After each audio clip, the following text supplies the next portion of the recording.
కాళేశ్వరం అనేది అవినీతి ప్రాజెక్టు కేసీఆర్ కుటుంబానికి ఏటీఎంగా మారిందనేది జగమెరిగిన సత్యం, నగ్న సత్యం. 11 సంవత్సరాలు ఒక దేశాన్ని నీతి నిజాయితీతో పాలించినటువంటి ఒక మహానుభావుడు నరేంద్ర మోడీ గారు ఏం ఆధారం లేదే, ఏం తెలియందే తెలంగాణకు వచ్చి కాళేశ్వరాన్ని కేసీఆర్ కుటుంబానికి ఏటీఎంగా మారిందని చెప్పగలుగుతారా? నరేంద్ర మోడీ గారు చెప్పిర్రు, అమిత్ షా గారు చెప్పిర్రు, జేపీ నడ్డా గారు చెప్పిర్రు, రాష్ట్ర నాయకులు చెప్పిర్రు. వాళ్ళ మా స్టాండ్ ఒకటే, ఊసరి లెక్క రంగులు మార్చే స్టాండ్ మాది కాదు, పార్టీ స్టాండ్ మా స్టాండ్.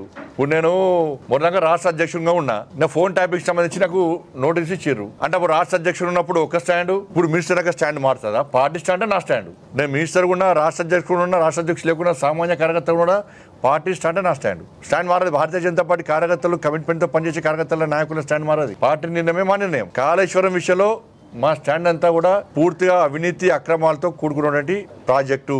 38,000 కోట్లతో పూర్తయ్యే ప్రాజెక్టును 1,20,000 కోట్లకు అంచనాలు పెంచి కేసీఆర్ కుటుంబం డబ్బులు దనుకునే విషయం వాస్తవం. నేను మళ్ళీ రేవంత్ రెడ్డి గారి సర్కార్కి విజ్ఞప్తి చేస్తున్నా, కాంగ్రెస్ పార్టీ ప్రభుత్వానికి, మీరు దయచేసి అధికారులకే పరిమితం చేయకండి ఇది అవినీతి.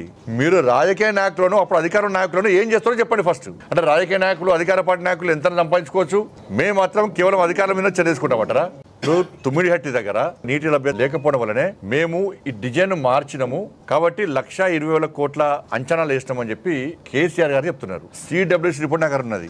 ఈ సిడబ్ల్యూసీ రిపోర్ట్ లో తుమ్మిడిహట్టి దగ్గర 1986 నుంచి 2013 వరకు 30 సంవత్సరాలకు సంబంధించి నికర జలాలు ఎంత ఉంటాయో అంచనా వేసింది. దాని ప్రకారం తుమ్మిడిహట్టి దగ్గర 165 టీఎంసీల నీటి లభ్యత ఉంటుందని చెప్పి అంచనా వేసింది సిడబ్ల్యూసీ. సిడబ్ల్యూసీ రిపోర్ట్ ఏమో నీటి లభ్యత ఉంటది అంటే కేసీఆర్ కుటుంబమేమో నీటి లభ్యత లేదు కాబట్టి మేము అంచనా దాన్ని మార్చినామని చెప్పి అంటున్నాం. మరి ఈ రిపోర్ట్ ఎవరు తయారు చేసారు? ఇది ఈ రిపోర్ట్ తప్ప.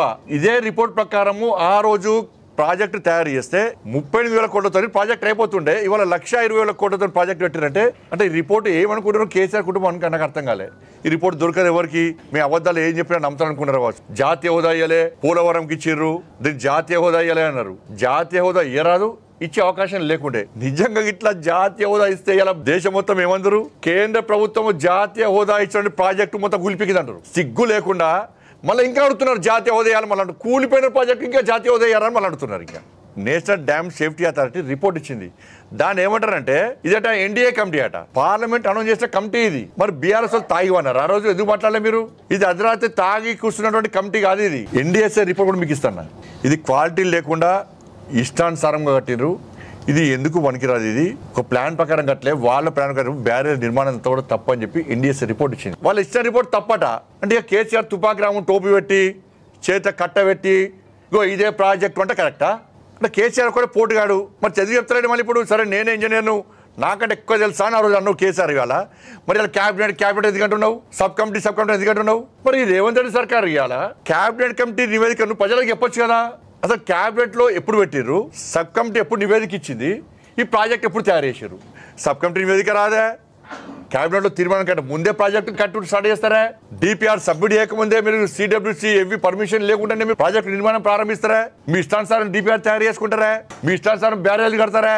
వర్షం నీళ్లు, మోర్ నీళ్లు పడితే పూలు జల్లురు, అక్షం జల్లురు, కాళేశ్వరం నీళ్ళు అన్నారు. ఏడ నీళ్లు పడతారో పూలు జల్లుడే. ఇక ఏ జిల్లాకు పోతే ఆ జిల్లా కాళేశ్వరం నీళ్ళు వస్తాయి, మీకు మన కాళ్ళు అడిగినాకనే పక్క జిల్లా పోతాయి అంటారు. కరీంనగర్ మీటింగ్ పెట్టి సిద్దిపేట చెప్తారు కాళేశ్వరం ఫస్ట్ డైరెక్ట్ సిద్దిపేటకి వస్తాయి, సిద్దిపేట ప్రజల కాళ్ళు అడిగినాకనే వరంగల్ పోతాయి అంటారు. వరంగల్ మీటింగ్ పెట్టి ఏం చేస్తారు, డైరెక్ట్ నీళ్ళు కాళేశ్వరం వరంగల్కి వస్తాయి, వరంగల్ కాళ్ళు అడిగినాకనే ఇంకొకటి పోతాయి అంటారు. 7 కాలాలు కూడా. ఇప్పుడు క్యాబినెట్ సబ్ కమిటీ నా పేపర్స్ ఉన్నాయి క్యాబినెట్ సబ్ కమిటీ సంబంధించి. ఈ నివేదిక రాకముందే ప్రాజెక్ట్ వాళ్ళ పని వాళ్ళు చేస్తూ ఉన్నారు. ప్రాజెక్ట్ నిర్మాణ పనులు ప్రారంభమైనాయి. కేసీఆర్ అనే వ్యక్తి క్యాబినెట్ పట్టించుకున్నాడా? క్యాబినెట్ మీటింగ్ పెడుతున్నానా? పెడితే ఏం ఆడుతుండే, చాలా తాగి పంపిస్తుండే. కేసీఆర్ అనే వ్యక్తి ఇంకొకరి మాట వింటుండనా?